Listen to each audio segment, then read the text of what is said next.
Well, hey there, guys. Greetings and salutations, and welcome to this installment of Open Mic, the show where the mic is open, the floor, as they would say, is yours. What do you guys want to talk about here tonight? That is what we are here to discuss.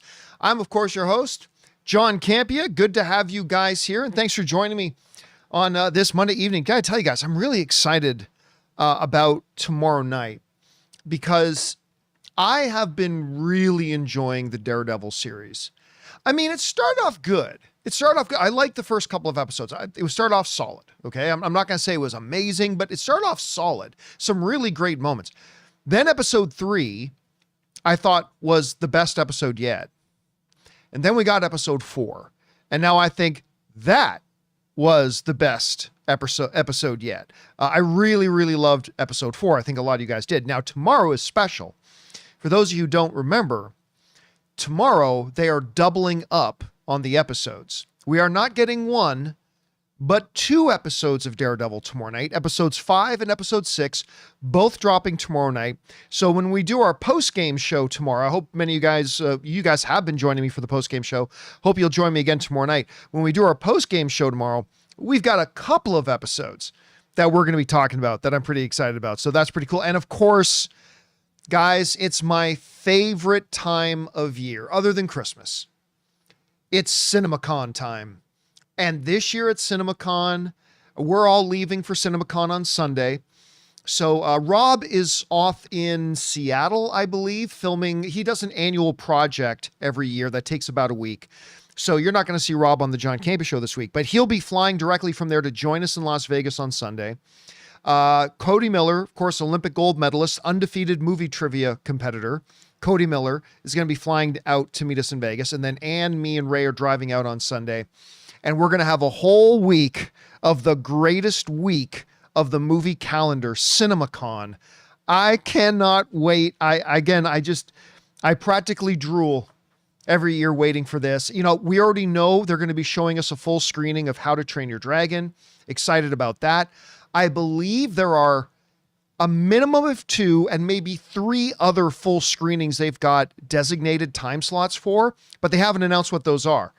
I think there's a good chance one of them is Lilo and Stitch. I also think there's a decent chance that instead of Lilo and Stitch, Disney shows us Thunderbolts. I think there's a chance that Warner Brothers shows us Superman. I don't know that they will. I just think there's a chance because this is like the most important film that Warner Brothers has put out in a while, because it's a start of an entire new, brand new cinematic universe.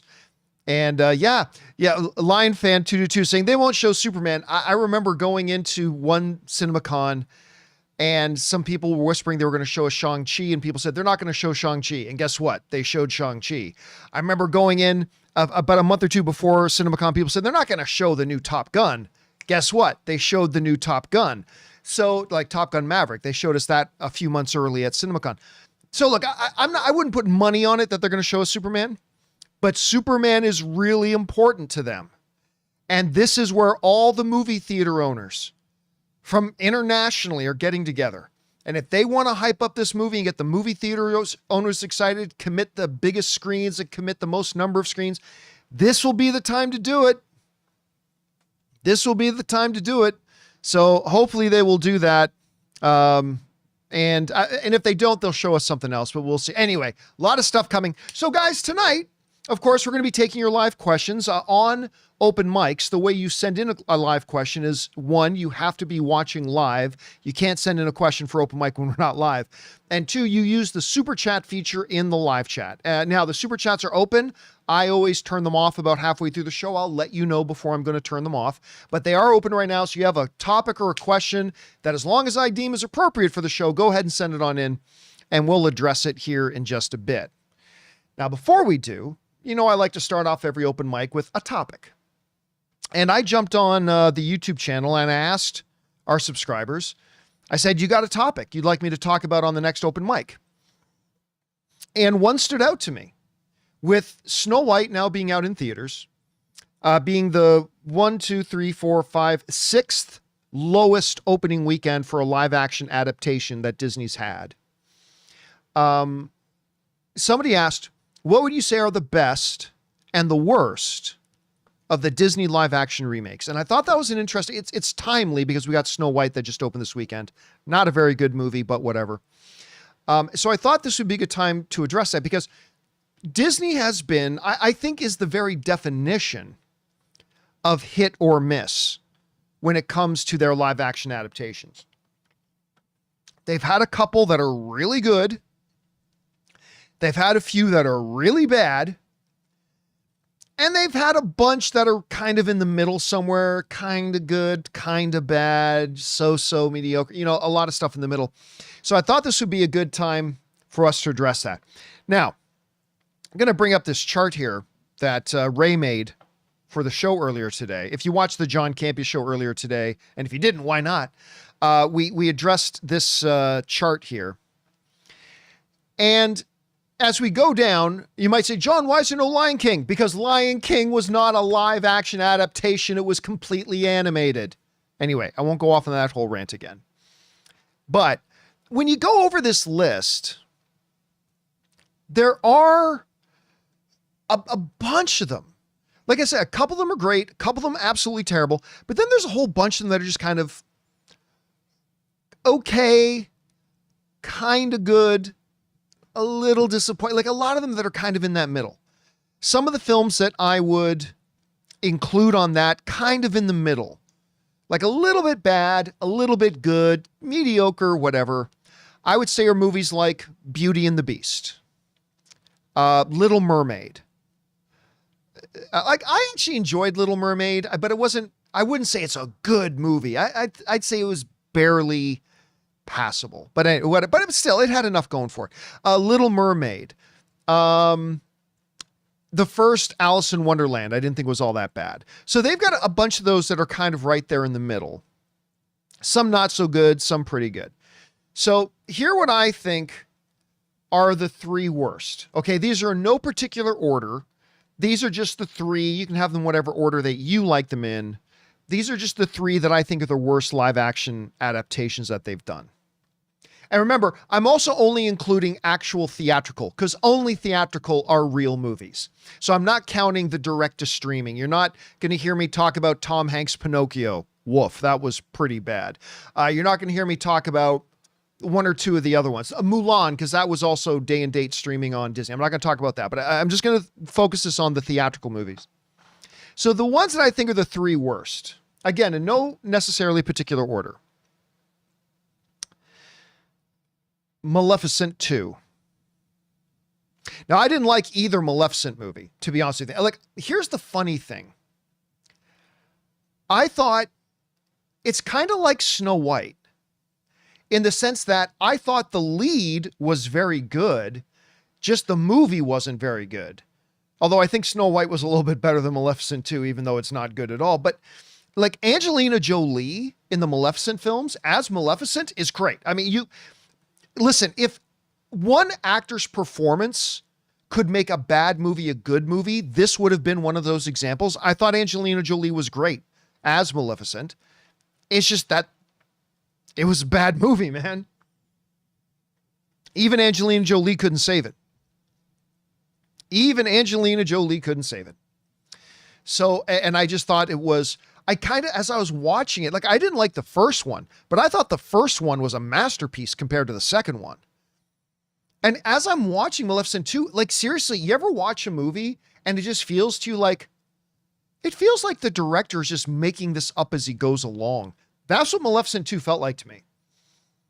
It felt like it was, I don't know, we got Angelina Jolie. How can this go wrong? And it was just terrible. So yeah, I'm going to say Maleficent 2 is one of the three worst.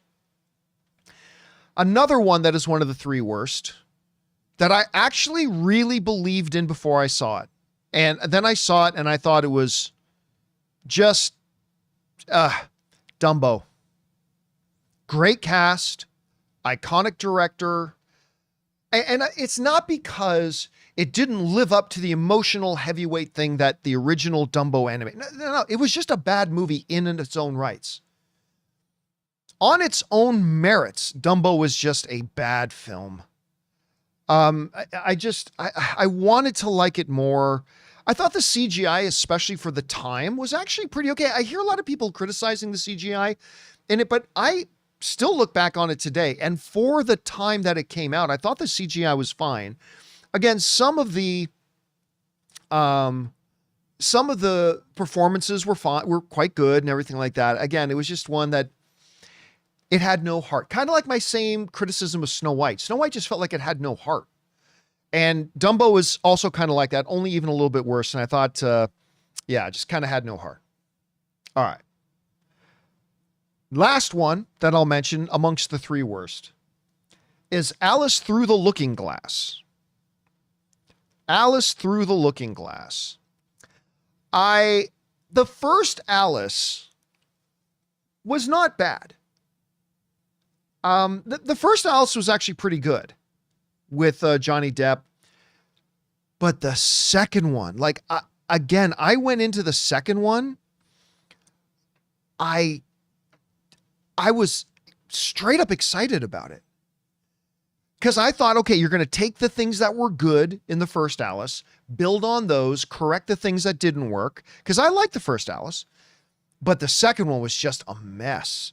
Here's one of the interesting things, too, when you look at it. So you see Alice Through the Looking Glass, or if you go down to second from the bottom, Alice in Wonderland, 2010, opened to $116 million. Great opening. But then go to the third from the top. The sequel went from a $116 million opening to a $26.9 million opening. $116 million opening to a $26.9 million opening, which, I mean, that's all it deserved. It was a pretty bad film. So for me, the three worst were Maleficent 2, Dumbo, and Alice Through the Looking Glass. There are other bad ones as well. Those are just the three for me that really didn't work well. Okay. With the trash taken out, let's talk about the ones that not only were good, but I think were really good. Like, were really, really enjoyable. And I will do this in order, okay? To me, the third best Disney live action adaptation of an animated property is Jon Favreau's Jungle Book. I love Jon Favreau's Jungle Book. And Christopher Walken doing the song with, why am I forgetting the name of the King Ape? Anyway, I thought the whole thing was just charming and delightful, and I had a wonderful time with it. I think Jungle Book has had people taking live action swings at the bat many times.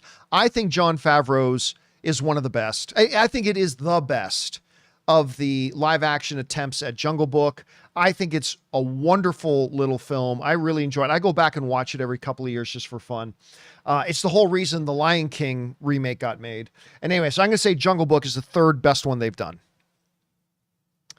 The second best one they've done is, I came close to putting it at number one, but I'm going to put it at number two. Anybody, I'll give you guys a second because I know there's a 10-second delay. Anybody want to take a guess what my number two is? My all-time number two Disney live action adaptation of one of their animated IPs. And all you guys have it just about right. Again, to Josh, who's saying Lion King is not live action. Lion King is animated. So just, there's all that. Aladdin. Listen, I know everybody was real worried when they announced that Will Smith was going to play Aladdin, or was going to play the genie, Mina Massoud, pretty much an unknown, was coming in to play Aladdin. I'm forgetting the actress's name, who was in Power Rangers. Naomi Scott, is that her name? Anyway, I think it was Naomi Scott. Naomi Scott as Jasmine. And listen, I don't care what anybody says. Obviously, he's not Robin Williams, and obviously it's not as good as the original one with Robin Williams. But Will Smith crushed that role. It was the perfect blend of complete homage, I would even dare say reverence, of Robin Williams' vocal performance, while also making it very much his own. This was Will Smith's genie. But every once in a while in the movie, he did these deep, deep reverence kind of shout outs in his performance to Robin Williams' performance without ever trying to impersonate Robin Williams' performance. He made it his own while also being deeply, deeply respectful of Robin Williams in it. And it was just awesome. It was fantastic. Naomi Scott killed it. And they even did an original song in it that wasn't in the original animated movie that Naomi Scott did near the end. Wonderful, wonderful, wonderful song. Mina Massoud. Somebody tell me why Mina Massoud hasn't become a mainstay Hollywood actor. I'm not saying A-list, but why has Mina Massoud not become a mainstay Hollywood actor? He was wonderful in Aladdin. Yeah, he got upstaged by Will Smith, but almost everybody who appears with Will Smith gets a little bit upstaged. Again, I just loved it. And it joined the $1 billion club. Joined the $1 billion club. Wonderful movie. Kept going back to watch it over and over and over and over and over again. I absolutely loved it. One of the few movies, there are a number of them, but not a ton of movies open to under $100 million, but still go on to make $1 billion and join the $1 billion club. Aladdin did it. Aladdin made $91 million in its opening weekend. And then went all the way on to join the $1 billion club. And listen, if it wasn't for the damn slap, if it wasn't for that idiotic, stupid ass, what the holy F Will Smith were you thinking slap at the Oscars? And listen, everybody knows I'm a Will Smith fan, but oh my God, I don't know how stupid one human being can be. What a fucking idiot he was in that moment. Anyway, if it wasn't for that damn slap, I feel very comfortable in saying we would have had an Aladdin 2. I would love an Aladdin 2. And I'm not saying remake Return of Jafar, do an original thing, but I think I would be completely down for an Aladdin 2. And you know what? Now that Will Smith has paid his penance, my opinion is I can't speak strongly enough how idiotic what he did at the Oscars was. It was unacceptable. He deserved all the punishment he got. He deserves a ban from the Academy Awards. He deserved losing some of the movies that he lost early and all that kind of stuff. He deserved it. But okay, he's paid his penance. He's lost out on tens of millions of dollars. He lost out on several movies. He was globally humiliated. He got disciplined by the Academy. He's paid his penance. And now he should be allowed to make a comeback. And he's been making a comeback. And I think today it's possible. I'm not saying they're going to do it. I think it's possible. I think it's possible for them to do a second one. And I listen, I wouldn't put money on it that it would happen. I'm not putting money on it that it will happen. I wouldn't put money on it at all. I'm just saying there's a chance. Maybe today it could be. All right. So I'm saying my third favorite Disney live action adaptation of an animated IP is Jungle Book. My second favorite is Aladdin. You guys know what my favorite is. 100%. Cinderella. Kenneth Branagh's Cinderella with Lily James in the lead. It's a masterful movie. It's really, I think, the gold standard of how you take a beloved older IP and stay true to to a lot of the spirit of it, but also make it a contemporary telling of it. Kenneth Branagh is one of the best. Kenneth Branagh also directed Thor, the first Thor movie, which I think is like the second most underrated comic book film of all time. He's also a master Shakespearean performer and director. He just killed it, man. I remember being totally, no pun intended, charmed. Being absolutely and completely charmed by Cinderella. I didn't think they could make a live action adaptation that had that much beauty to it. I just think they did a wonderful, wonderful job of it. And it is my favorite. So again, I think the three worst Disney adaptations of their animated IPs, in no particular order, are Maleficent 2, Alice Through the Looking Glass, and Dumbo. I think the three best in order are number 3, Jungle Book, number 2, Aladdin, and number 1, Cinderella. If Disney can kind of figure out the way those three films work so well, and by the way, I tell you what, Lilo and Stitch is coming out. I think Lilo and Stitch is going to be great. I love the trailer. I think it's going to make all the money. I just think it would be absolutely amazing. I think it's going to be fantastic. I think it's going to be very, very successful, and maybe that'll join the list too. Anyway, guys, the question is for you.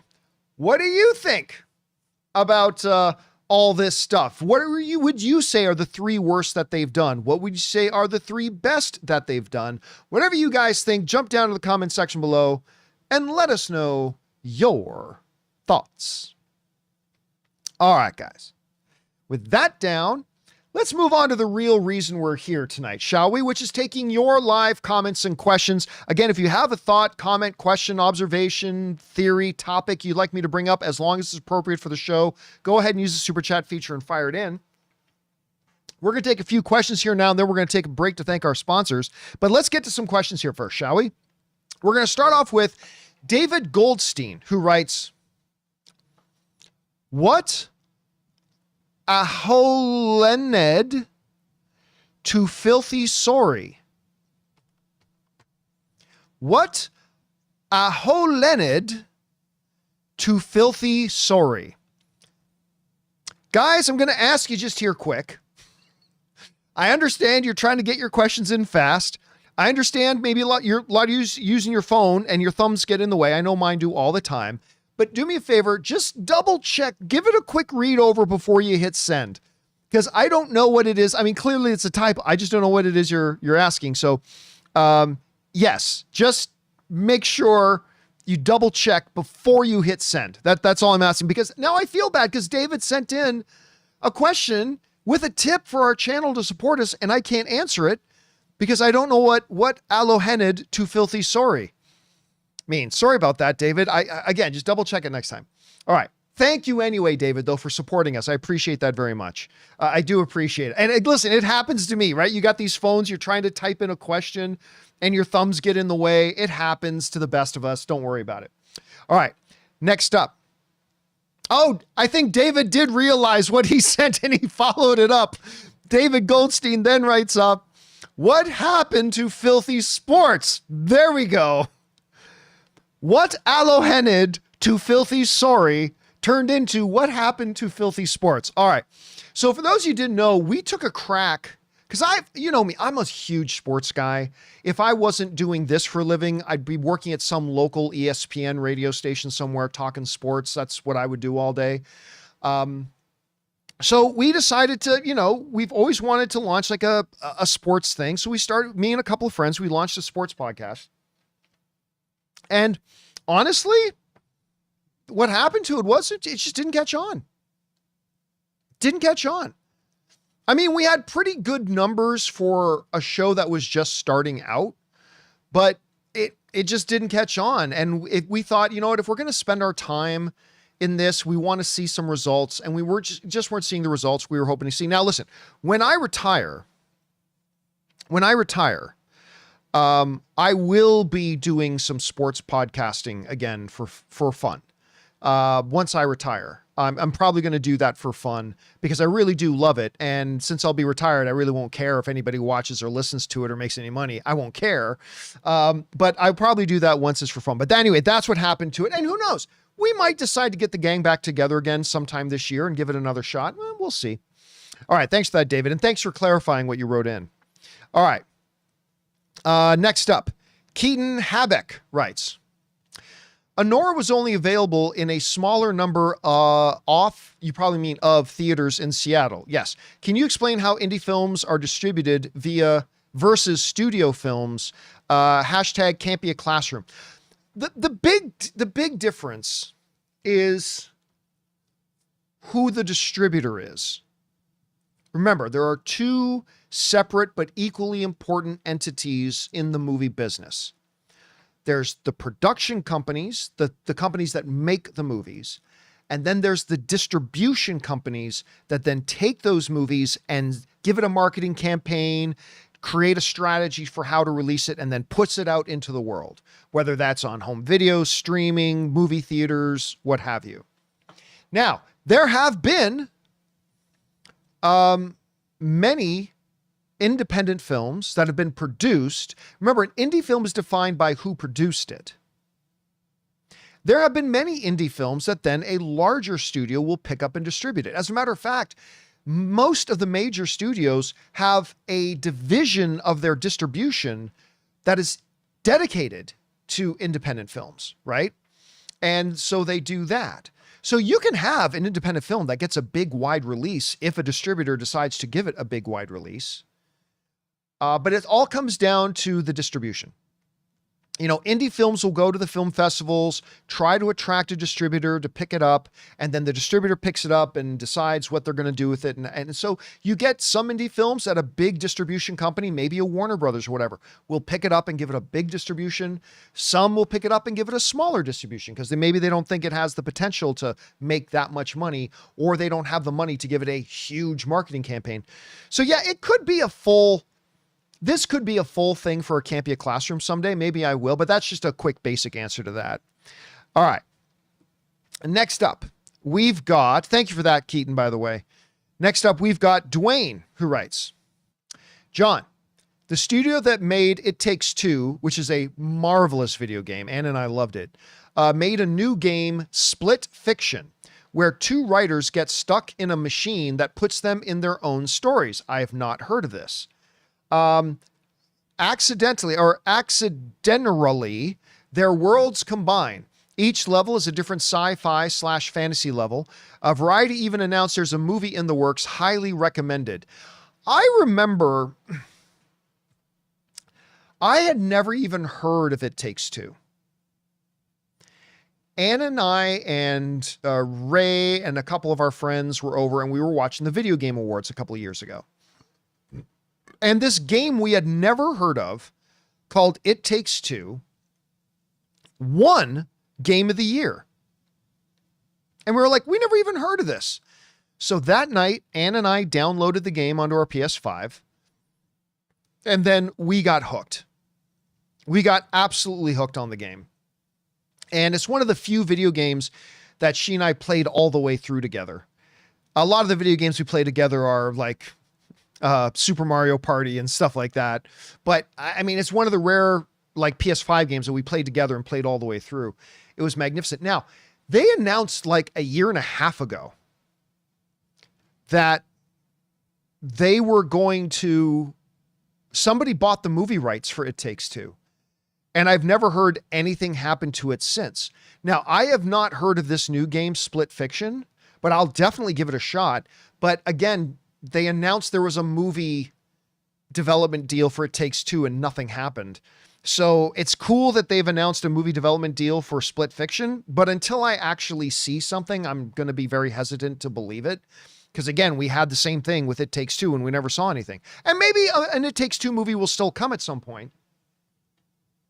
But until that happens, I won't believe it. But I'm definitely going to give Split Fiction a try. Never heard of it until you just told me about it. Thank you for putting it on my radar. All right. Next up, we got Tim R., who writes, most likely Pixar movie to get a live action movie.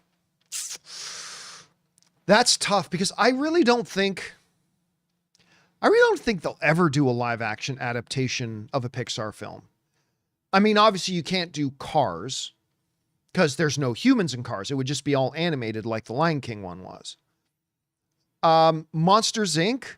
How do you do that in live action? It's every character other than one is animated. So I don't really see them doing that. Toy Story, you got a little bit of Andy and his mom and the little sister. Maybe, but even that one would be 85% animated. I don't really know. Yeah, Spidey 83 came up with the one that would make the most sense. Well, you know what? There's three that make sense. All three that got dumped on Disney Plus. Luca, because it's a lot of actual people. Soul, which, yeah, there's a lot of animation, but a lot of it could be live action as well. And Turning Red. Turning Red is Turning Red, by the way, is one of the best Pixar films. Not just the best of the ones that got dumped on Disney Plus. Turning Red is one of the best Pixar films. I'll say top 5. I won't say top 2 or 3, but I'll say top 5. Turning Red's amazing. And I know there's still a lot of you guys that haven't watched it. So yeah, I'd say Turning Red, Soul, and Luca all have good possibility, but because they just got straight up dumped on Disney Plus, I don't know that they would remake those into live action. So yeah, anyway, there's that. All right. Next up. Thanks for that, Tim. Next up, we have Murray Reich, who writes, 1 of 2. John, me and my friend went to go see Snow White, and the whole time we wanted to leave. We finally left a couple of minutes before the movie ended. We couldn't stand it. I understand the original was so simple, and they had to add more meat, but as I was watching, it felt like there was 2 movies in one going on. The Queen acting / singing was so bad, it really was. Best part was the 30 minutes of trailer ads and the baby crying. Look, you know, I was hopeful for Snow White. And now here's, again, the funny thing to me is the 2 elements of Snow White that most people seem to be getting their dainty little panties in a twist over was Rachel Zegler's performance and the dwarves being CGI animated. And as somebody who did not like the movie, just keep that in context. I did not like this movie. I do not recommend the film. I don't think it's a good one. I don't think it's a train wreck, but I don't think it's a good movie. But oddly enough, as somebody who did not like the movie, I thought those 2 things happened to be the only 2 strong things about the movie. 3 strong things in general. The opening 10 minutes was fantastic. I'll give it that. But then it went right off a cliff. But the first 10 minutes I thought were great. I thought Rachel Zegler's performance was great. And I really liked the dwarves. I really like the 7 dwarves. I thought doing them in CGI, I don't think it would have worked with live action actors. These dwarves are mythological, magical creatures. They're not our real world idea of what dwarves are. It's just semantics. I don't think it would have worked nearly as well in the movie. I think those had to be CGI characters. The way they did them and the way they used them had to be CGI. And I thought it worked great. And that way, by doing them in CGI, you can make them look identical to their animated counterparts. So again, as somebody who didn't like the movie, the 2 things I thought that actually worked were the 2 things everybody was crying about the most before the movie ever came, which was Rachel Zegler and the dwarves. Again, unfortunately, though, the movie had no heart, had no soul to it. A lot of it had no logic to it. There were scenes in there that I still now, in hindsight, look back and say, what was the purpose of that scene? And I was really kind of hoping that this would be the performance from Gal Gadot that would be the one that I would go, finally, she's got here. Because everybody knows I've never thought Gal is a particularly strong actress. I think she's a wonderful personality, but I've never found her to be a particularly strong actress. But I have thought she's been getting a little bit better and a little bit better. And I was really kind of hoping that this would be the role for her that would kind of put her over, you know, that say, okay, now she's arrived. Now she's a legit actress in the business. And, yeah, this did not do her any favors. She was not good in this. She was just straight up not. Everything was so overacted on her part. And you know what? Here's, you know, and I feel bad because I want to give Gal Gadot some credit. You could tell she really wanted to do well. You could tell she was giving it everything she had, and you could tell she was having fun doing it too. Like you're watching you could tell she's having fun playing the evil queen. But it wasn't good, man. It wasn't good. So anyway, I think I probably liked it. No, let me rephrase. I think I disliked it a little bit less than you did, Murray. But overall, unfortunately, this wasn't it. This wasn't a very good movie. All right. Next up. Murray again writes in. It says 3. And somebody's baby crying half of the time was the best part. I felt its pain. Theater was almost half empty. Oh God. If your theater, my theater was 3/4 empty, but Ann and I saw it on like Thursday at 3 p.m. So it was kind of understandable that our screening was mostly empty. I mean, the movie made $43 million opening weekend. So, I mean, clearly it had some good audiences, but yeah, my screening was 3/4 empty, not just half empty, 3/4 empty. All right. Next up, we've got Alex Von Gollum writes, "Hey, John, over or under 15% Mads Mikkelsen is in Andor season 2. Story-wise, it makes sense. No, it does not. Since he participated in the creation of the Death Star with Krennic. Okay, so here's the thing. Because I really like Mads Mikkelsen's character in Rogue One, it makes 0 sense. 0 sense that he would be in this. Because Krennic doesn't even go and get him back until Rogue One. So, and the construction of the Death Star, his role in it had been he departed it years earlier.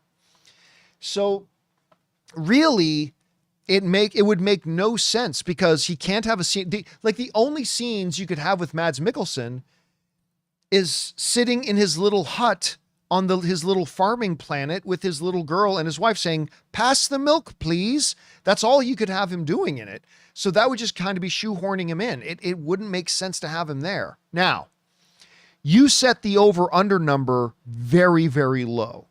You set it at 15%. So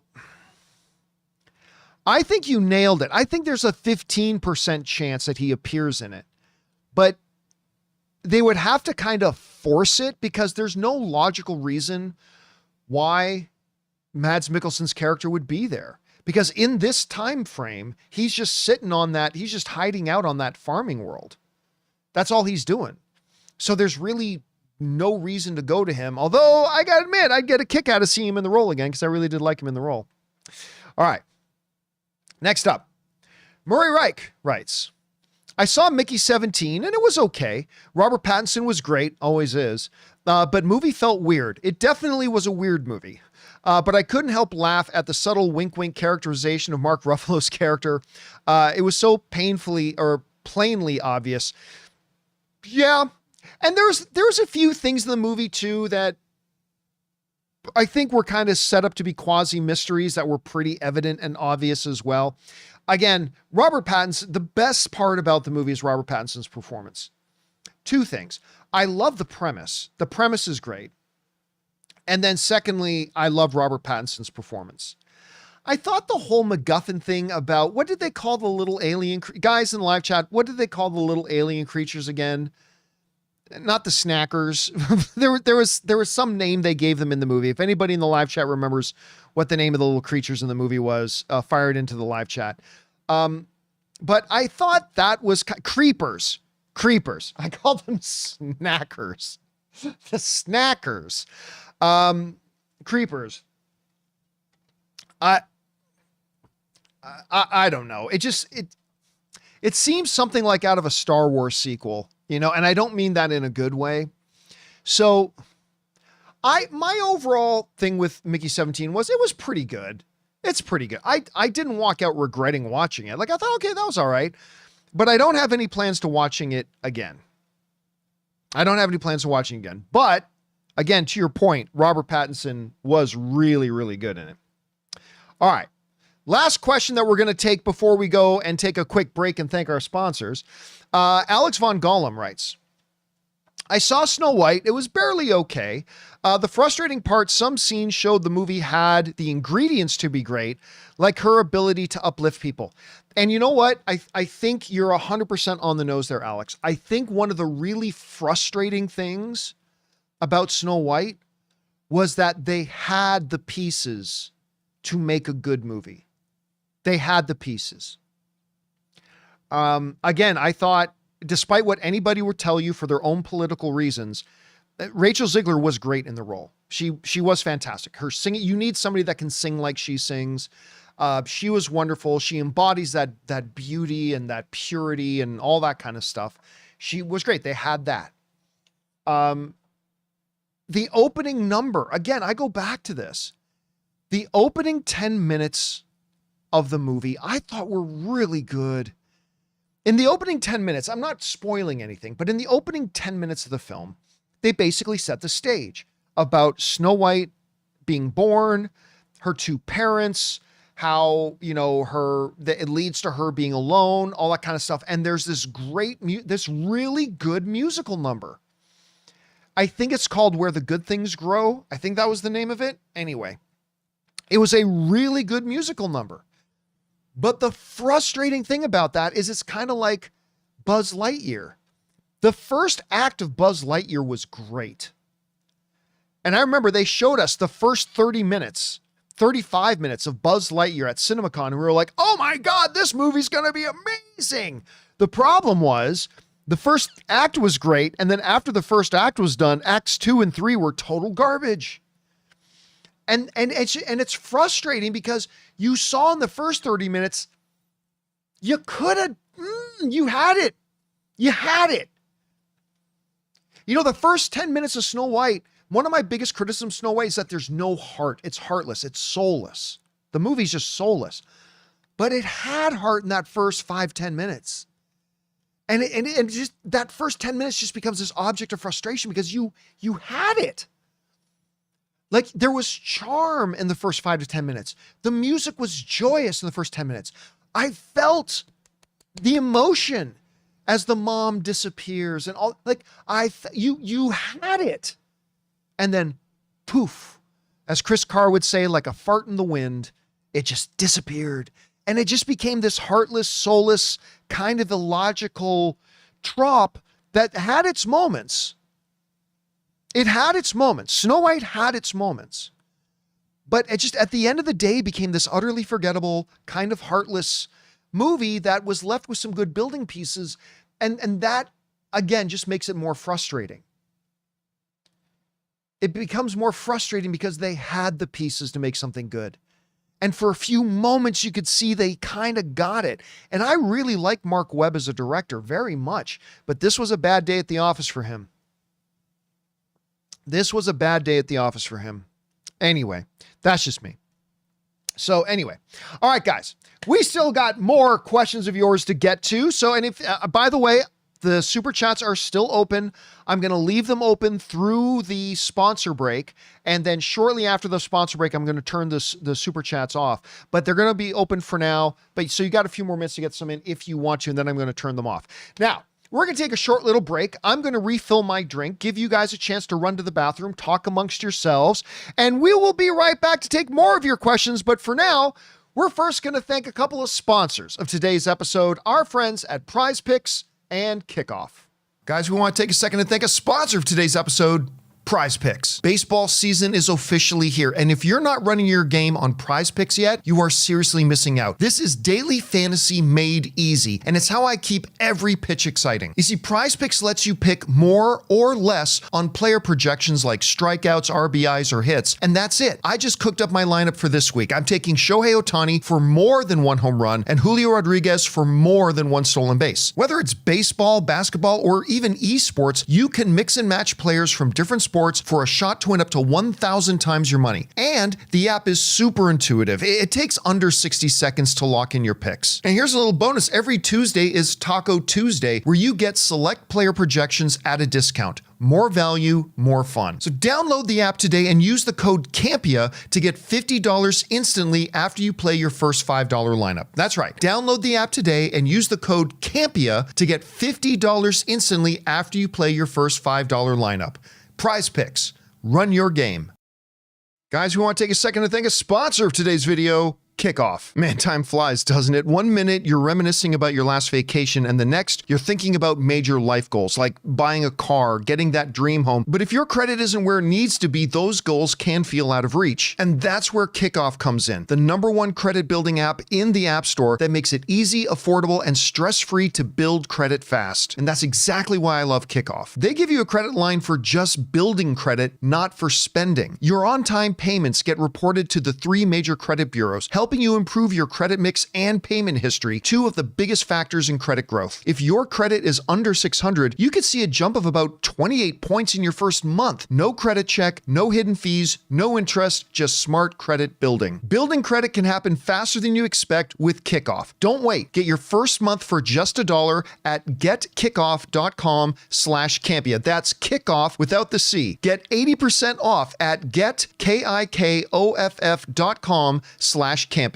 Must sign up via getkickoff.com/Campea to activate offer. Offer applies to new customers first month only, subject to approval. Offer subject to change. Terms and conditions may apply. Point stat based on Equifax Vantage Score 3.0 changes for Kickoff users starting under 600 who made their first on-time payment between January of 2021 and March of 2024. Payment and credit activity outside Kickoff can have an impact on your credit. Individual results may vary.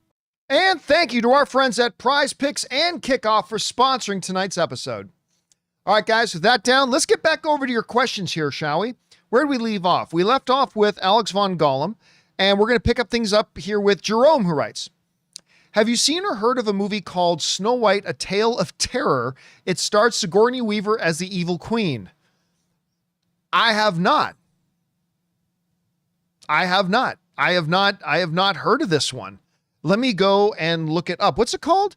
Snow White, A Tale of Terror. Give me a second here as I look this up. Snow White, A Tale of Terror. And oh my God, I'm looking at the poster for it. When did this thing come out? Came out in 1997, so almost 30 years ago. Had Sigourney Weaver. Sam Neill is in it from Jurassic Park. Yeah, no, you know what? Straight up, I'd never heard of this one. You've put this one on my radar, Jerome. I have never heard of this one. So now I'm going to be very curious to check this out at some point. Thank you for letting me know about it.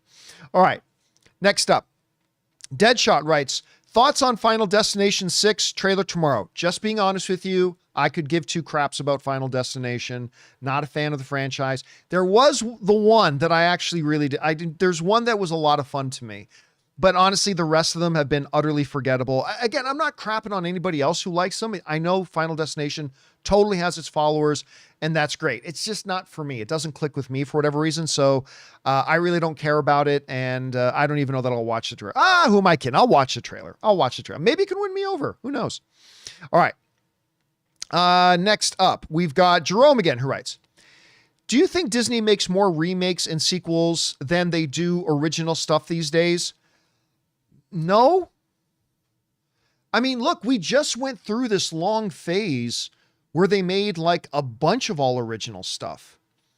Like everything from, I mean, you can go all the way back to Onward, which by the way, Onward is a tremendously underappreciated and underrecognized movie.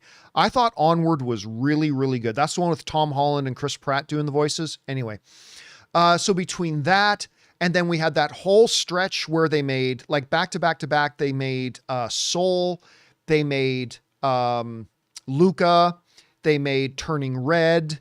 So they made this big long, then they made that Strange Worlds, whatever the movie, that was terrible, but still they made Strange World. So yeah, they went through this whole big stretch where they made nothing but originals. Like nothing but originals.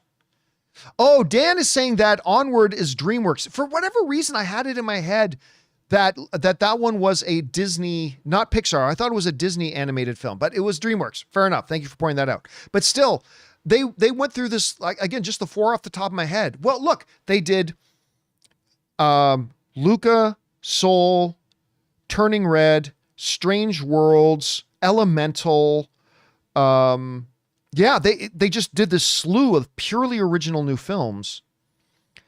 Oh no, people saying it was Pixar.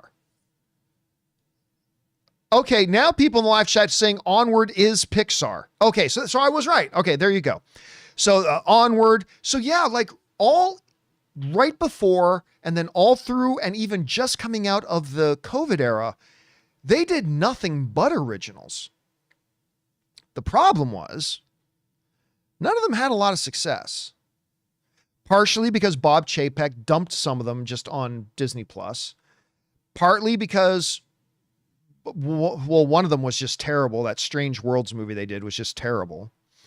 And then some of them, they just couldn't get a break. So then Bob Iger says, okay, We did this whole big glut of original films. We probably need to do some more recognizable IP ones. So then they did Moana 2, which they're damn glad they did because that movie joined the $1 billion club. We had Mufasa, which again turned out to be an over $700 million film. We've got like Lilo and Stitch coming. And by the way, we've got another original one calling Elio.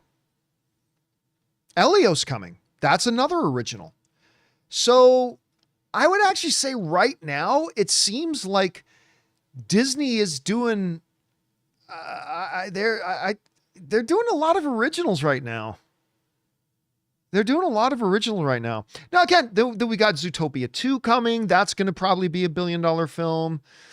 We've got The Incredibles 3 coming. That's probably going to be $1 billion film. So they've been kind of mixing it up. So no, I would say right now, Jerome, to be honest, that Disney right now is doing a pretty good job of mixing up. The problem is for those people who are like, make more originals. The problem is we're going out to see the sequels more than we're going out to see the originals. That's just the fact. You can argue with me, but you're wrong. It's the fact. People are going out to see the sequels more than they're going out to see the originals. And so that's telling Disney, that's the audience. When that's what happens, what Disney is hearing is they hear the audience saying, we want more sequels. That's what the audience is telling them that. They're telling Disney, we want more sequels by spending their money on the sequels rather than going out and supporting the originals more. Then there's a whole explanation behind that. Like people know, like sequels are recognizable. They already know them. There's a comfort in already knowing them anyway. But yeah, honestly, for the last little while, if you actually go down through all the films they've made the last few years, they've done a pretty good job of mixing up originals with sequels and remakes. So I think the key is finding a balance in them. And if they can do that, I think they'll do well. All right. Thanks for that, Jerome. Next up, Isaac Martinez writes, hey, John, do you think France is going to make their own version of Napoleon? I hope so one day. After all, France did make one in 1927. I'll be honest with you. I'd be surprised if there wasn't already several versions of Napoleon.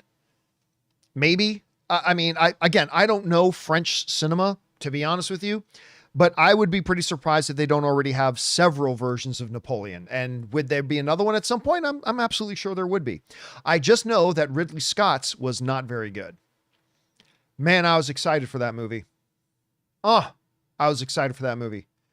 Last year at CinemaCon, they showed us this like 20-minute scene and it was amazing. And then I saw the whole movie. I'm like, yeah, not very good. All right. Next up, we've got Keaton writes, Andor was only in a few theaters in Seattle. Can you explain how indie films are distributed? Oh, we already had that one. Keaton, you already sent that one in. I think you accidentally sent it in twice. All right. Next up, F8 writes, any chance Rio Vidal /Death appears in Doomsday /Secret Wars and her possible interactions with her character, with her characters like Scarlet Witch, Avengers, etc.? I don't think so. Why am I freezing on the girl who played April in Parks and Rec? Who played Death? Anyway, I love her and I'm freezing on her name. Anyway, guys in the live chat, throw in her name for me. No. I don't think so. Aubrey Plaza. Thank you. Charles was the first one to let me know it was Aubrey Plaza. No, I'm not expecting to see her in there. I think one of the lessons that Marvel had to learn, especially from the Marvels, which by the way, fuck everybody. I don't care what anybody else says. I thought the Marvels wasn't that bad. I didn't think it was one of the better movies. I didn't think it was great, but I thought the Marvels was actually not that bad. Anyway, that aside, one of the lessons that I think that Marvel had to take away, from the Marvels was that, hey guys, if you got to understand that most people don't watch the Disney Plus shows. Most people do not watch the Disney Plus shows. And all this, I think when a lot of people sat down and saw the trailers, for the Marvels. We talked about this before the movie ever came out. You guys remember, we talked about this long before the movie ever came out. We were like, this thing's going to run into a problem because there are average film fans seeing the trailer going, we have no idea who 2 of the 3 main characters are. And the trailers made it feel like you're supposed to know who they are. You're supposed to know who these people are. And so I think a lot of people just kind of felt lost and were like, okay, well, this isn't for me. I don't want to have to go back and watch a couple of TV shows in order to be able to watch this movie. Most people didn't watch. Agatha did well for Disney Plus, but still most people don't watch Disney Plus. So I don't think you can take a character like her and give her a significant role. Could she pop up? Sure, in a minor way. But my guess is, and it's only a guess. It's only a guess. That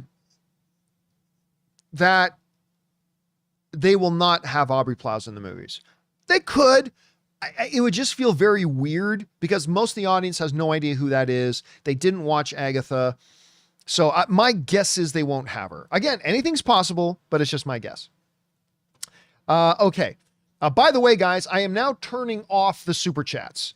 So you got like 10 seconds. If you still have a question, topic, whatever you want to fire in, go ahead and fire it on in. I'm turning off the super chats in like 1 minute. So go ahead and get your question in quick because I'm turning it off. Okay.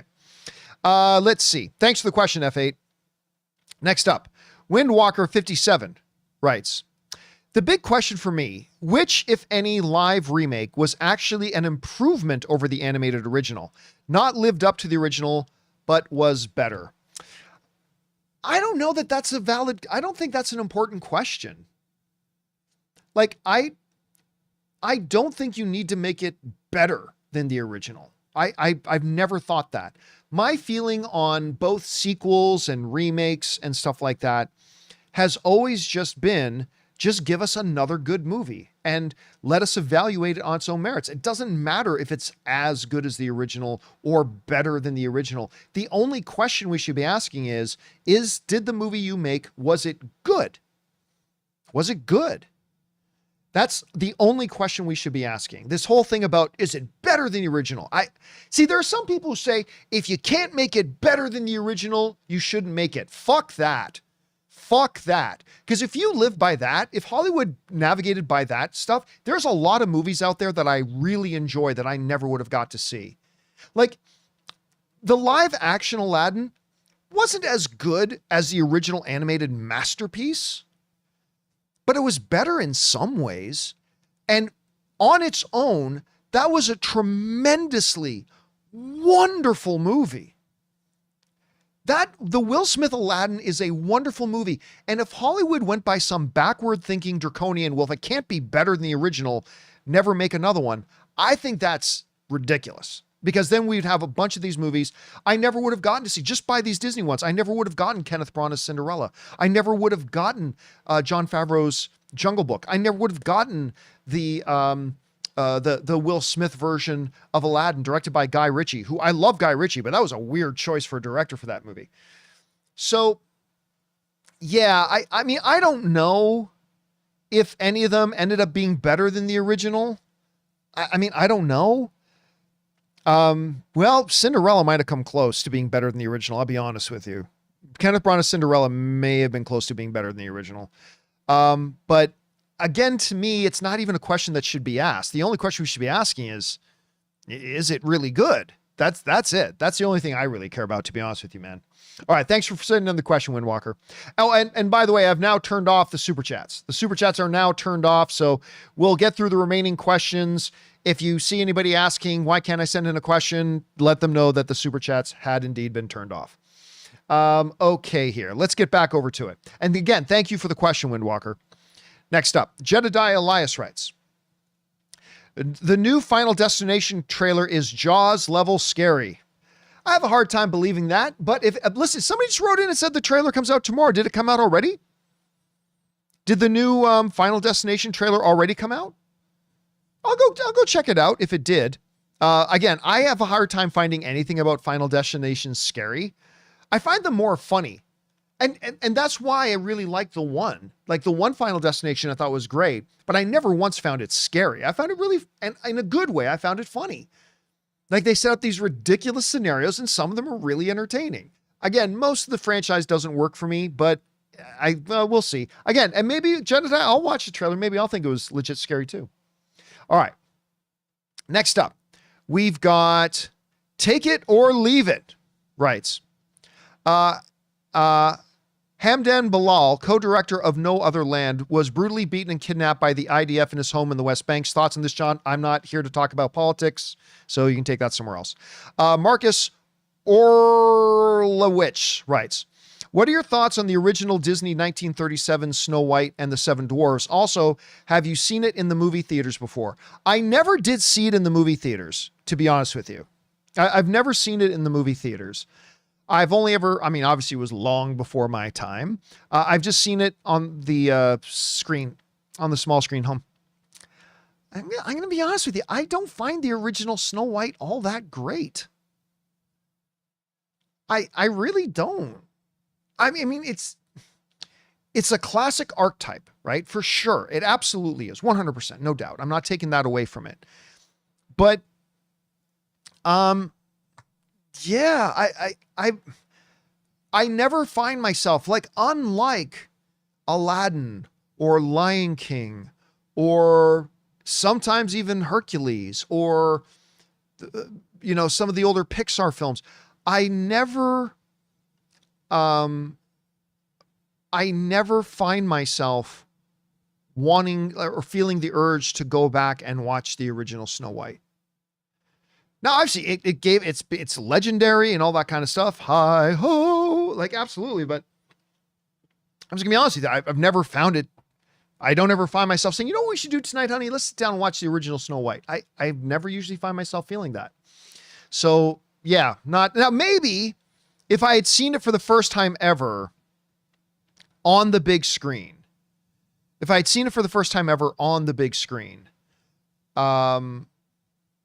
maybe I would have felt differently, but yeah, it's never been my favorite. I'm not trash talking. I'm just saying it's never been for me. I don't personally find it all that great, but to each their own. Some people find it absolutely all-time classic, and it is ranked amongst the all-time classics for sure, but yeah, it's just me.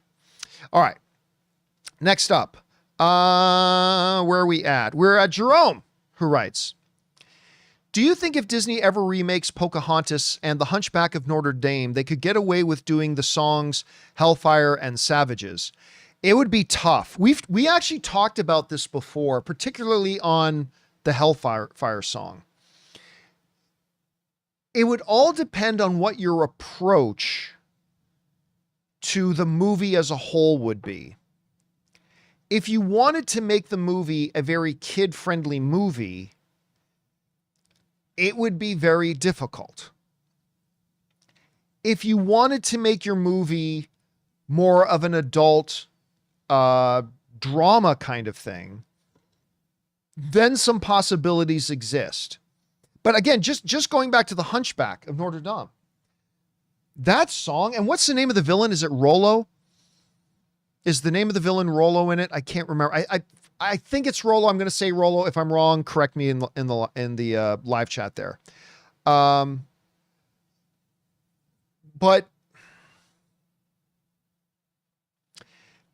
and again, I remember we talked about this last year. That particular song, like Frollo. They're saying, okay, his name was Frollo, not Rollo. Rollo was the name of the brother in Vikings. Rollo was that character. This was Frollo. And then there's their cousin Yolo. So that song, I mean, I remember even watching that movie when I was younger. That was it's a great scene and it's powerful, but it's very adult. It's very adult. So I think if they tried to do a remake of that, Jerome, or like you're saying with Pocahontas, they would have to make a decision. Are we making this as a more mature telling of the classic story? Or are we trying to make it a family-friendly kind of thing? I think that ultimately would determine what they would do, with that sort of thing. So that's my take on it. All right. Next up, Mum Ra, the Ever Living writes, Pete's Dragon remake and Summer's 1990s Jungle Book remake, not on the list? Nope. Where would you rank them? I actually prefer Jason Scott Lee's film over Favreau's. I don't. Personally, I think Favreau's had a magic that all the others didn't. Pete's Dragon, Pete's Dragon is one of those films that I first saw. It had a real impact on me because we're talking about the original. It played as the bonus feature at a drive-in. Like, my parents used to take me as a little kid, because even as a little kid, I loved the movies. And my parents, every once in a while... Sorry, just give me a second.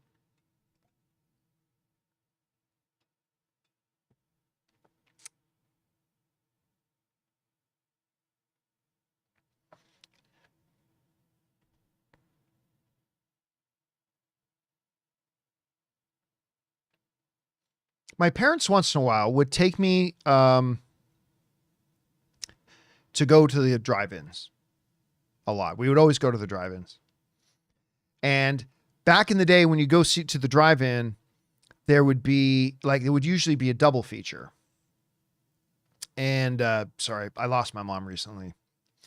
There would often be a double feature. I remember there's this one time, I can't remember what the main movie was.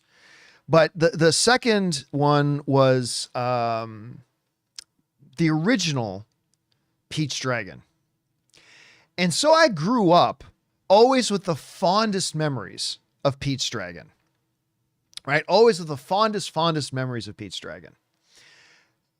And then I remember, this was a number of years ago, I went back to watch the original one again. And I was like, well, this isn't as good as I remember. It's just one of those things, you know what I mean? But you know what? The remake of Pete's Dragon that they did, and I think that had Robert Redford was in that, right? Robert Redford was the grandfather or something like that in it. It wasn't a bad little film. It wasn't a bad little film. I mean, for me, it doesn't belong anywhere on the list, but that wasn't a bad little film, to be honest with you. All right. Next up, My Comic Planet writes, man, Snow White is sitting at 1.9 on IMDb. Irrelevant. It has no meaning, zero meaning at all. One of the lowest ever, doesn't matter because it's all just trolls.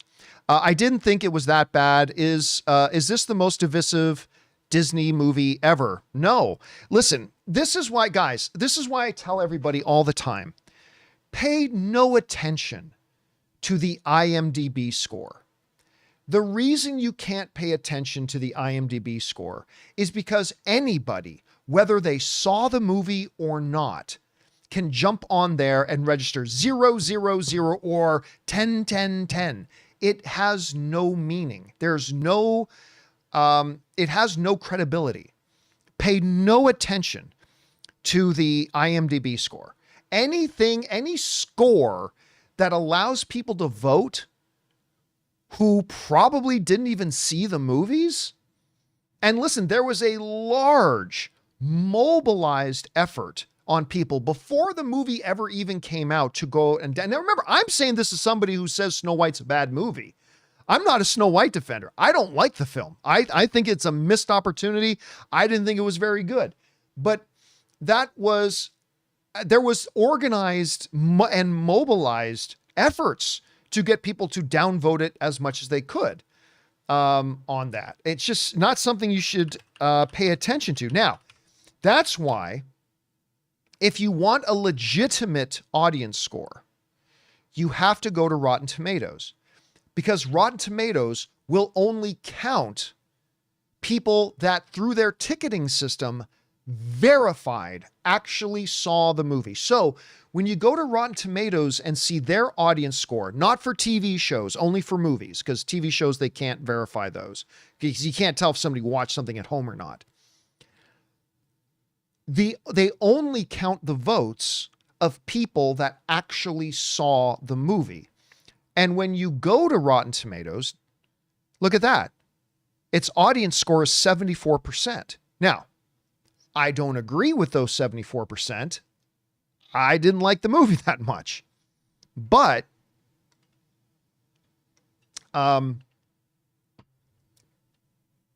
But if you want to see what the real audience score is, for good or for bad, for a theatrically released movie, you go to Rotten Tomatoes, because they actually confirm and verify through ticket purchases that the people registering a vote actually saw the movie. And unless you're going to confirm that somebody casting a vote actually saw the movie, then there's no credibility to the score. Because otherwise you just have 100,000 people who never even saw Snow White rushing to IMDb, because IMDb doesn't verify anything, rushing to IMDb and just going 0, 0, or what's the lowest? You can do 1. Okay, so 1, 1, 1, 1, but you didn't see the movie. Doesn't matter. 1, 1, 1. And it's not just Snow White, it's a lot of other movies. And by the way, it can happen the opposite as well. There can be movies coming out that people want to succeed, and they can just rush onto IMDb and go 10, 10, 10. But you haven't seen the movie. Doesn't matter, 10, 10, 10. That's why, guys, please spread the word about this. Pay zero attention to any audience scores that don't have a verification system that the people voting actually saw the movie. That's really important. So that's why Rotten Tomatoes and CinemaScore, because CinemaScore, they actually set up shop outside of movie theaters and talk to people as they're coming out of the theater. So CinemaScore, reliable. Rotten Tomatoes verified theatrically released movie audience scores, reliable. IMDb isn't worth the shit my dog took in the backyard before we started this show. Paid. And by the way, I'm not trash talking on IMDb in general. I love IMDb. I use it all the time. I use IMDb every day. I'm a big IMDb fan. But their audience ratings are complete bullshit. All they are there is for people who have pro or negative agendas to go in there and get people to click on things whether or not they saw the movie. Zero relevance. Never pay attention to it. And please, guys, if you see other people saying, well, the IMDb score, set them straight. The IMDb score is useless because you have no idea if anybody there voting actually saw the movie you're talking about. So anyway, there's that. All right. Let's keep going here. Next up, if I can find my way back, we've got Jedediah Elias writes, finished watching Birdman for the first time. Love that movie. Such a phenomenal film about ego, purpose, obsession, and dedication to craft. Inarritu / Tom Cruise next year. Birdman is great. And it was the big renaissance for Michael Keaton, right? Like Michael Keaton making the big comeback and all that kind of stuff. But even the original Hulk, Ed Norton. Ed Norton, fabulous in that movie as well. Emma Stone, fabulous in that movie as well. It's a real, and you know what? It came out at the perfect time. That movie came out at the perfect time, like in the whole, just as the popularity of superhero movies was starting to crest.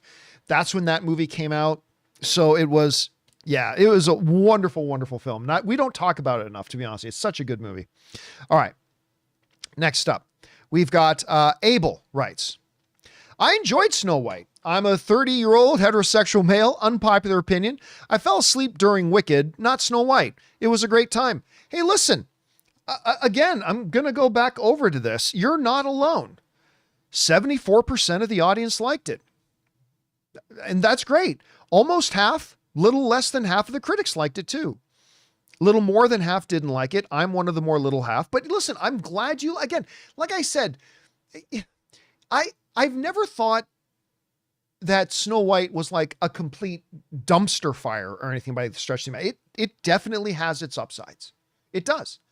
And I will talk about the upsides. But for me, it felt heartless. It felt soulless. A lot of it didn't make logical sense. They made some unnecessary decisions. But some of the elements work. And that's why when I did my out of theater reaction for Snow White, one of the things that I said was, I completely get why there are people out there who enjoyed it. I get it. Because if just a couple of more things in the movie worked for me, it might have pushed me over to going from not liking it to maybe thinking it's okay. Unfortunately, it didn't work for me, but I get why it worked for you. Again, 74% of people of the audience liked it. Almost half the critics liked it. Great. That's awesome. And it's not an unpopular opinion. Again, when it comes to fans, you're in the majority. The majority of people seem to like it. Okay. I'm not one of them, but that's okay. That's why art is such a beautiful thing. That's why the movies are so fantastic. The movies are the best because we all get different things out of it. Some people don't see it that way. Some people think you all need to love something, you all need to hate it. Fuck those people. The art is beautiful. The art is perfection because it hits us all in different ways. That's why the movies are so magical, because they hit us in different ways, because they strike us in ways that are different than the way it struck a person next to us. You're going to have a different experience with the movie than I am. Even though we're watching the same movie, there are certain things that are going to click with me in a movie that won't click for you, and vice versa. And that's the beautiful thing about the art. And I'm glad you liked it. I wish I liked it too. So I'm glad that you liked it, and your opinion is not as unpopular as you think, because clearly the majority of the people seem to like it.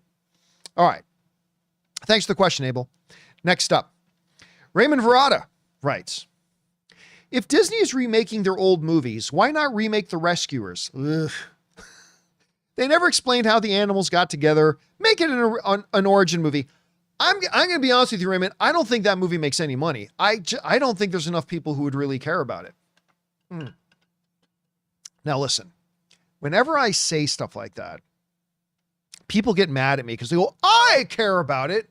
Okay, I'm not saying nobody would care about it, but I'm just saying that I don't think there would be enough people that care about it. Like, take, for example, one of my favorite shows of the last forever, Supernatural. I love Supernatural more than probably it deserves, but I love Supernatural. But, then people just assume, so John, they should do a Supernatural movie, right? And I'm like, no, there's not going to be enough people to watch it. Nobody cares to watch a Supernatural movie. John, are you saying Supernatural doesn't have any fans? Oh, of course I'm not saying Supernatural doesn't have fans. I'm a fan. But let's be real. It doesn't have a big enough fan base that I think if you made a movie of it, that people would rush out to the movie theaters to see it. I would rather them do like a relaunch the series on CW again or something. I mean, I don't care. Hulu, go nuts. I don't know that The Rescuers would get a lot of people excited about it. And I know that me saying that is going to make some people mad, but I'm just giving you my opinion. You asked me, so I have to give you my honest opinion. My honest opinion is I don't really think you're going to see a studio do it because I don't think it would make very much. I mean, maybe a straight to streaming thing. I don't know. Maybe that could be possible. Okay. Next up, we got Alex Von Gollum, who writes, Mickey 17 made me think that we need to see Toni Collette in more movies. She's an awesome actress. Listen, you mentioned Hereditary, which I am still baffled, I say, to this day, that Toni Collette did not get nominated for Best Actress at the Academy Awards for Hereditary. Because I still remember leading up to the Oscar nomination day, I thought she was one of the top 2 or 3 front runners to win Best Actress at the Academy Awards. I legitimately thought she was in the top 2 or 3 front runners to win the damn award. And then they came out and they announced the nominees and she didn't get nominated. I was like, what the hell? What? Yeah, Hereditary was a great movie. And Toni Collette, listen, she is loved in the movie making community. She's loved. And how great was she in Knives Out? And to this day, that is going to be one of my most head scratching, don't understand what they're thinking kind of situations when it came to Oscars that she didn't get a nomination for that, because I thought she had a legitimate chance to win. Not just getting, I thought she had a legit chance to win and she never got it. And yeah, anyway, there's that. But believe me, she gets her dues in the community. In the community, she's highly respected, highly beloved. People love working with her. But yeah, she probably should have gotten a nomination for that. Anyway. All right, next up. Jerome writes, do you think Disney will ever do a live action remake where they change the race/ethnicity of all the characters, like taking place in Africa? I doubt it, but it's stuff like that has been done. Like, and there's an advantage to that. Like, for instance, my all-time, this isn't an animated to live action example. It's more of a live action to live action example, but the principle is still the same. My all-time favorite cop movie is an Asian film by the name of Infernal Affairs. It's my all-time favorite cop movie. And there's a lot of cop movies I love, but that is my all-time favorite one. It went on and became a franchise, had sequels and all that kind of stuff. But Infernal Affairs is remarkable.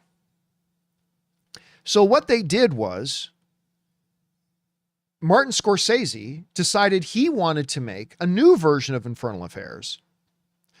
But instead of being set in its original setting, and instead of having all Asian actors, he was going to set it, I believe it was in Boston. I think it was in Boston that it was set, with American gangsters and American cops and all that kind of stuff, right? Here's one of the big benefits of that.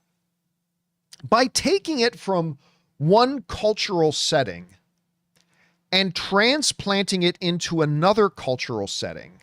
And by the way, The Departed went on to win Best Picture at the Academy Awards and won Martin Scorsese his first ever Best Director Oscar. And it's not even as good as the original, but it was great. I love The Departed. Love that movie. So what they did was by transplanting the story from one cultural context into another cultural context, it really highlighted the universality of the themes of the story. That this story could be taken directly from one culture, plopped into another, and the richness of the themes of that story and the compellingness of that story really shines through, because now you're in a completely different cultural context and that story still stands up. And it gave a whole new appreciation for the story. So many people saw The Departed that had never, ever seen the original Infernal Affairs. All that kind of stuff is good. You know, there's an argument to be made about that as well, about Hamilton, right? Now, Hamilton never took the story out of America, but they did Hamilton with all black actors and an entire black cast.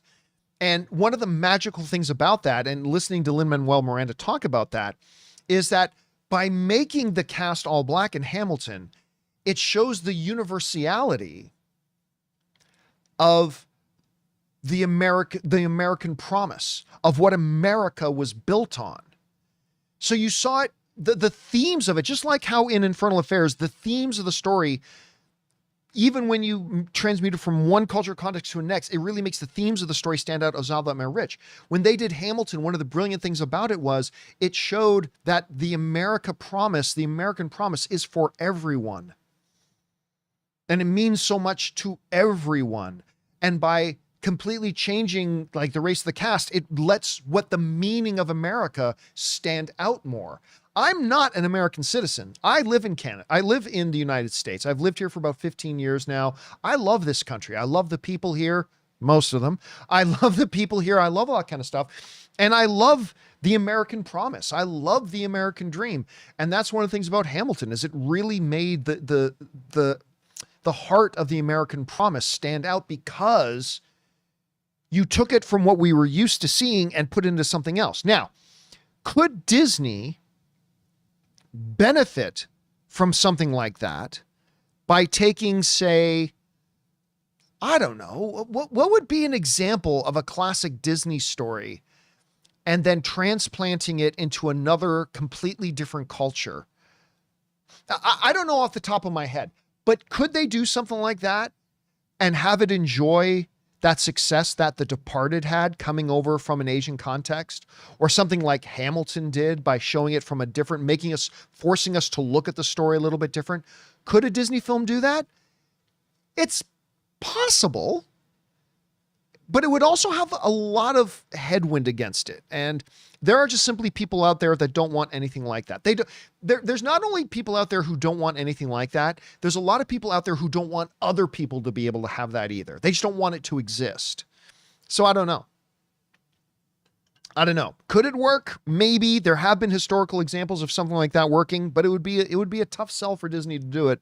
And you'd have to come up with the perfect Disney property to do it too. And I can't think of one off the top of my head, but maybe others can. All right. Next up, we've got Jedediah Elias, who writes, I know The Office turns 20 this week. By the way, whatever happened to the Office version podcast with Rob?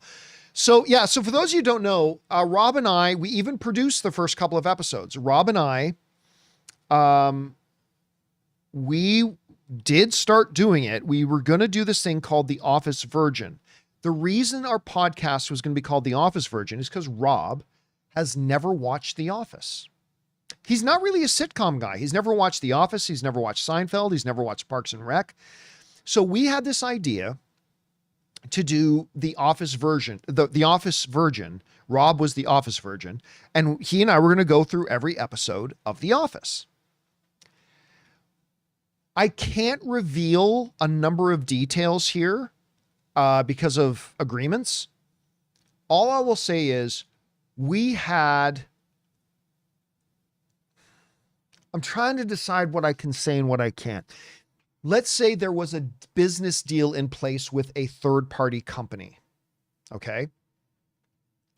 And we started production on The Office Virgin prior to finalizing that deal, thinking we were going to get the deal finalized by the time it was time to start airing or putting out the episodes of the show, of the podcast. And we ran into one roadblock after another. And we kept thinking, okay, we're going to be able to get around this. Again, I can't share details. We just kept thinking, we're going to be able to get around this. We're going to be able to get over this. We're going to be able to solve this. And after about 6 months of not being able to solve it, we kind of gave up on it. Now, could we still go back and do that? I still want to do that. I still want to do it because The Office is one of the greatest shows of all time. And to sit down and watch, I got to sit down and watch the first 3 episodes of The Office with Rob, and sitting with somebody who has never watched The Office, watching The Office for the first time is a joy. So I would love it if Rob and I could do that again sometime. So maybe someday we'll get around to it again. But again, something got in the way and we were never able to get around to doing it. And maybe hopefully someday we will be able to. But yeah, that's crazy that The Office is turning 20 years old. All right, next up. Keaton writes, would you like to see Deadpool kills the Marvel Universe? Good way to reset the MCU. Nah, it'd be a fun 10-minute YouTube video. I don't think it makes for a very interesting. Listen, I love Deadpool and I love the MCU and all that kind of stuff, but it's a gimmick kind of story. It's a novelty. And again, I think it would be a better episode of What If than it would be for an actual cinematic movie. So, because I think once you get over the gimmickness of it, I think it's kind of gone. So no, I don't think it was something that would work well as a movie, to be honest with you. That's just, I could be wrong. I could be really wrong, but that's just kind of my take on it. All right. Next up, we got Angie Carr, who writes, thoughts on the producer not putting Johnny Cage as an MC. I don't know what MC is in Mortal Kombat 2021. But now changing their stance in Mortal Kombat 2 and having him at the forefront. Oh, I don't care. I don't care. Listen, every movie, you can only have so many characters. And look, if you think you're making, first of all, I thought the last Mortal Kombat movie was just garbage. I just definitely had its moments, definitely had some fun moments, but overall, I thought the movie was pretty garbage. So if you think you're creating a franchise, you gotta leave some things to come later. And clearly they thought one of those things was going to be Johnny Cage, because at the end of the last one, they clearly hint that Johnny Cage was coming, right? That's a clear signal they're sending at the end of the first one,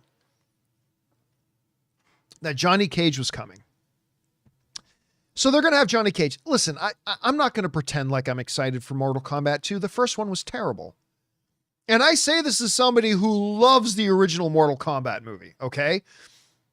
But I thought the new one was terrible, despite the fact that you've got the immortal Hiroyuki Sanada in it playing Scorpion. I mean, he was awesome in it, but it was bad. So I'm not going to pretend like I care. And I'm not going to pretend like any of this is narratively important. I will say this. Casting Karl Urban as Johnny Cage was an interesting choice. I thought that was an interesting choice. Now, I love Karl. I love him a lot. But he is 52 years old. And I always kind of thought like The Miz was, I've always kind of felt like The Miz built his personality around just being a real life Johnny Cage. So I also think there's probably a lot of other guys who probably could have been good in the role. Now, Karl Urban is an amazing actor. I love Karl Urban. He's great. So, and maybe the whole idea of Karl Urban being Johnny Cage in this, maybe the idea is Johnny Cage is supposed to be, like, maybe even before they cast Karl Urban, the whole idea was that Johnny Cage is supposed to be an aged movie star. Okay. That he's supposed to be this guy whose main days are behind him. The main highlights of his career are now behind him. And the days of him being a superstar is over. And he's supposed to be an older character.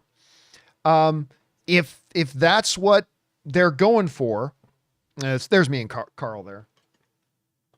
If that's what they're going for, then you're thinking, okay, we need an older Johnny Cage. Well, then you know what? Karl Urban becomes a great choice. Karl Urban at that point is a great choice.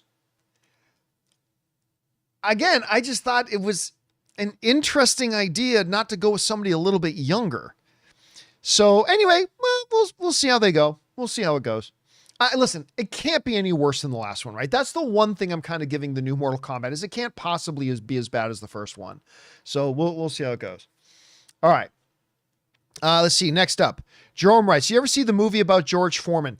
I did not, but I was very sad to hear about the passing of George Foreman. Man, like that dude, he so reinvented himself. Like he went from this monster, you know, that had the great fight with Muhammad Ali and all that kind of stuff, to suddenly being this joyous ball of love that everybody adored, and then made a comeback later in his life and became champion again. I mean, what a story. But no, I never did watch the movie about him, to be honest with you. All right.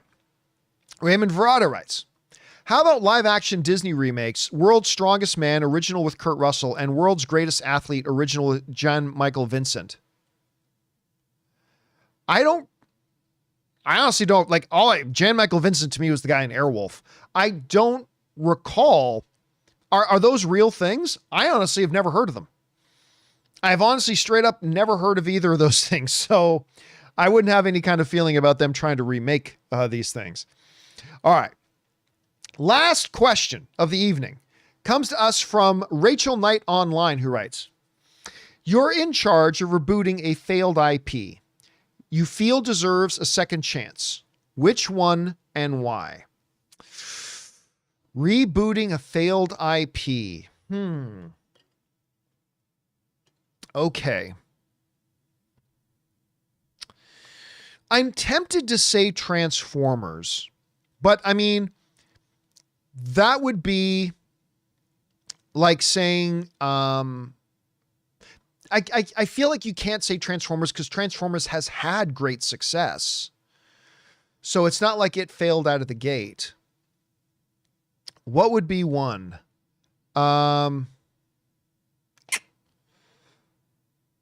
Yeah, I'll go with the one Daniel Brown. Well, see, even Daniel Brown, you can't even really say the Sony live action Spider-Man universe because while they've had some horrible failures, Madam Web, Morbius, Craven, they've also had real success with their Venom projects.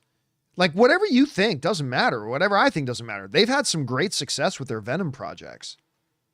And overall, remember we did the math breakdown on the John Campea show a couple of months ago? Whatever you think, the Sony Spider-Man universe has actually been profitable. It's crazy to think about, but it has. So it's hard to really think of that one being there. But I'll be honest, I don't know off the top of my head. You know what? Keaton just gave a good one. John Carter. Yeah.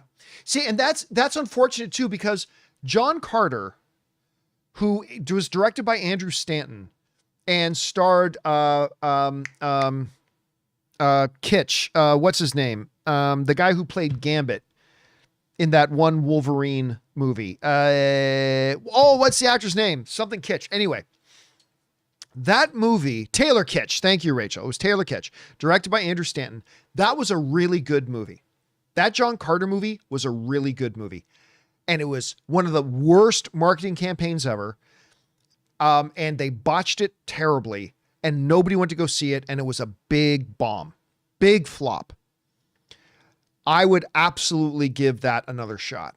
I mean, not make a sequel because, but go back and remake, take another shot at John Carter and see if that could pull in some numbers, because I think that deserved it. That movie deserves some success. That movie deserves some success, in my opinion. Anyway, guys, that'll do it for tonight's installment of Open Mic. Thank you so much for being here and making this little show a part of your evening. Big special thank you to all you guys who sent in questions. Number one, because you gave us fun, interesting things to talk about. But number two, you supported this channel as you did it. And all of us involved with the show, thank you guys so very much for your support. Hey guys, don't forget to come on back and join us for the John Campea show tomorrow. We're looking forward to seeing you then. That'll do it for me for now, guys. Thanks a lot for being here, everybody. And until next time, my friends, bye-bye.